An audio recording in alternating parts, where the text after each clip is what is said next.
In preparing for this, in preparing for this sermon, I was looking up what some other preachers had to say, and Father Jim Kirstein said, he had this little story. He says, some time ago, an elderly friend of mine said that he was afraid of dying. He said to me, I'm not sure when I meet my God if the books will be balanced in my favor or not. He said, there are so many people, he says, I'm not sure when I meet my God if the books will be balanced in my favor or not. And then Pastor Kirsten went on to say, there are so many people like him who think that their performance on this earth will determine whether they will be found worthy of entering heaven or not. So I found this quote from Mark Twain. Mark Twain says, heaven is a matter of favor. If it was based on merit, you would stay out while your dog would get in. I love that. Heaven is a matter of favor. If it was based on merit, you would stay out while your dog would get in. Interestingly enough, today's texts are not mainly about causing fear. Pastor Kirstein continues. Now, today's readings can so easily be misinterpreted because it's a type of writing that we are not generally familiar with, and which we see only at limited times of the year, generally as we come to the ending of the church cycle of the liturgy, getting ready to begin Advent. It's called apocalyptic writing. It comes from a Greek word meaning to unveil or reveal. So apocalyptic writers are trying to reveal to believers what has up to then remained hidden. We often think about it in terms of the last days. What's going to happen? What is the secret? When is the world going to be destroyed? When will God return? And of course, in the gospel today, it ends by saying nobody knows. Neither the angels nor the Son, but only the Father. Now, apocalyptic writers are always trying to reveal to believers something that they tend to forget, and that is the permanence of God, His plan, the integrity of God's plan. The scripture says, my word will not return to me empty until it has fulfilled all that it has meant to complete. Now, in the Bible, the Gospel of Mark, it was written about 70, we would say AD, or today we would say the Common Era. And history is always written after the events. Apocalyptic writers give the impression they're writing about things to come, but in fact are writing about present events. So about that time, in this Gospel of Mark, the first Gospel, there was a failure of the first Jewish revolt.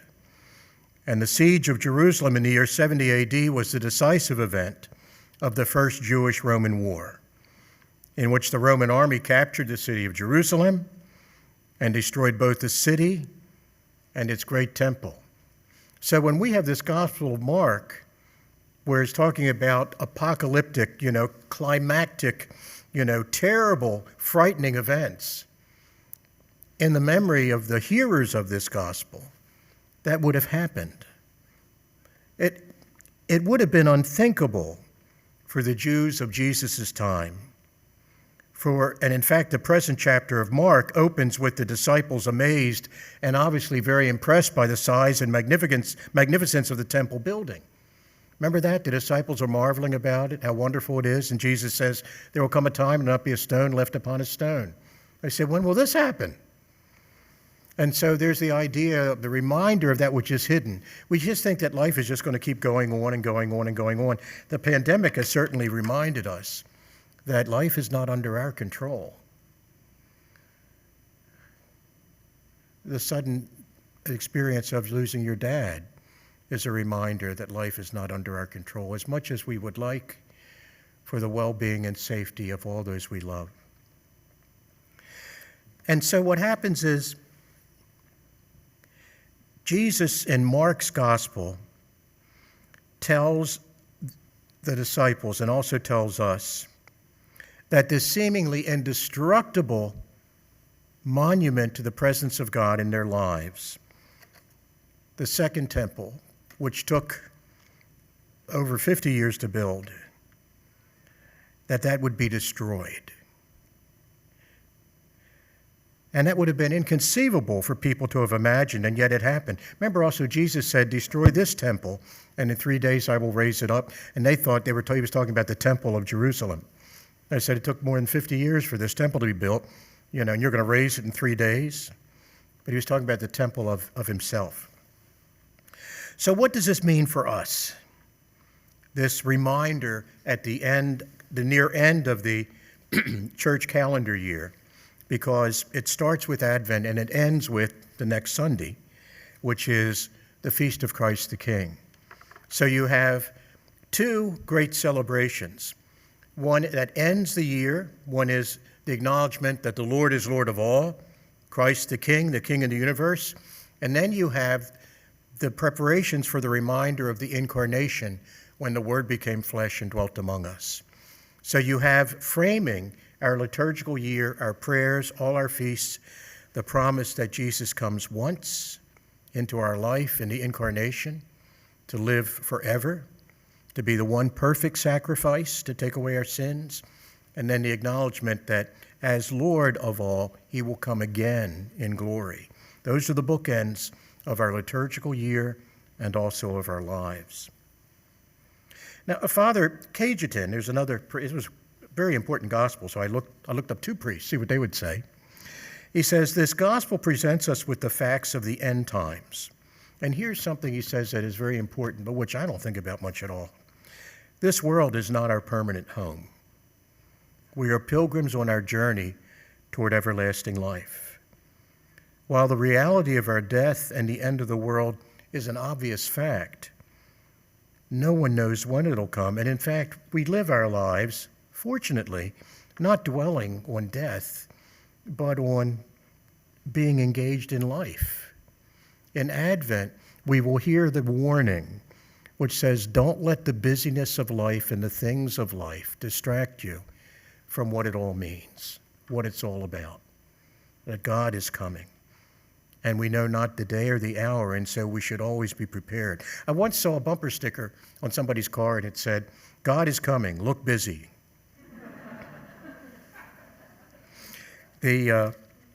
So our task then is to be prepared, to be ready and always on the alert, and that's a theme that we will hear all through Advent. This means that we must be prayerful, charitable, amicable, and focused. Let me repeat that. We must be prayerful, charitable, amicable, and focused. It's an interim moment of sober reflection on our lives with regard to faith, forgiveness, and reconciliation. And it's a time to remember to ask for the gift of wisdom and discernment with one another in this passing world. President John F. Kennedy was very fond of a particular story which he often used to close his speeches during his 1960 presidential campaign. I didn't get a chance to research to find out if this is apocryphal or if it's really true or not. I'm sure it's true that he used this story. I'm just not sure if the story happened. I haven't had a chance to look into this, but I'll find out some other time and maybe I'll remember to tell you. I'll say, remember that story I told you all about? Wasn't true. One priest told me one time, he says, all stories are true, and some of them actually happen. It says, this is the story of Colonel Davenport, who was a Speaker of the Connecticut House of Representatives back in the year 1789. One day, while the House was in session, the sky of Hartford suddenly grew unaccustomedly dark and gloomy. Some of the evangelical House representatives who awaited the return of the Lord looked out the windows and thought this was a sign that the end of the world has come. Uproar ensued, with the representatives calling for immediate adjournment. But Davenport rose and said, gentlemen, the day of judgment is either approaching or it is not. If it is not, there is no cause for adjournment. If it is, I choose to be found doing my duty. Therefore, I wish that candles be brought. So candles were brought and the session continued and the world did not end. Father Jim Kirsten says this. He says, as we wait for Jesus to come again, may we work to build not so much stone temples, but communities of love and of service, of sharing and forgiveness. And then it won't really matter when Jesus comes again, because he will catch us busy about his work, trying to build the kingdom. And then when it comes in its perfection, we will be gathered into that kingdom because we will be part of its work. He will find us ready since we are already doing his work.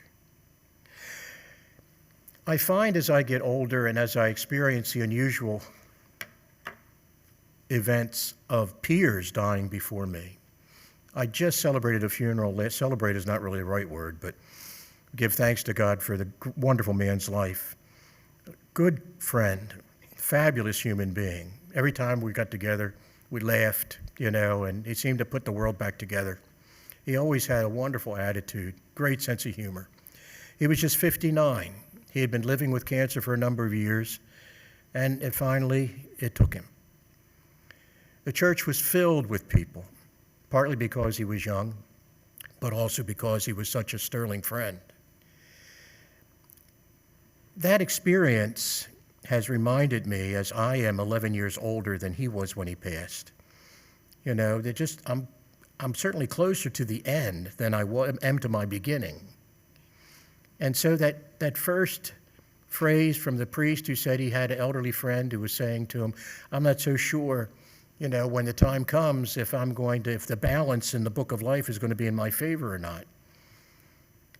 And so if we take the time to think about our mortality, which is not a bad thing as long as we don't get morbid about it, instead of it making us wonder about will we be saved, because Jesus' mercy is what gets us into heaven, not our own merit. It can at least make us remember that make the time count. Whatever we have, make it count. Rather than will we get into heaven, although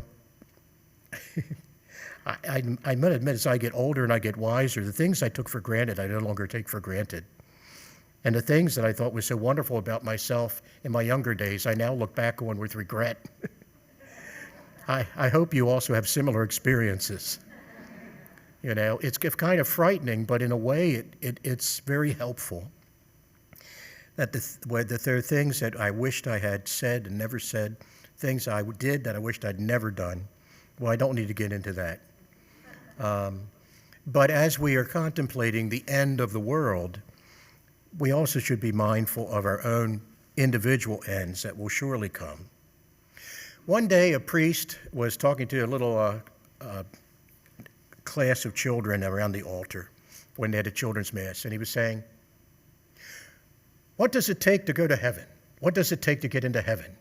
And children were looking. He says, if I, did good things, like if I gave you all candy right now, would that get me into heaven?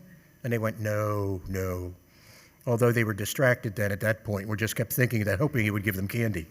And he said, if I always did good things for other people, if I was always nice, would that get me into heaven? And then they knew being nice was important, but the way he was talking, they thought, no. And he says, what does it take to get into heaven? He was looking for the mercy and love of God. And he says, what do you have to do to get into heaven? One little kid raised his hand and says, you've got to be dead first.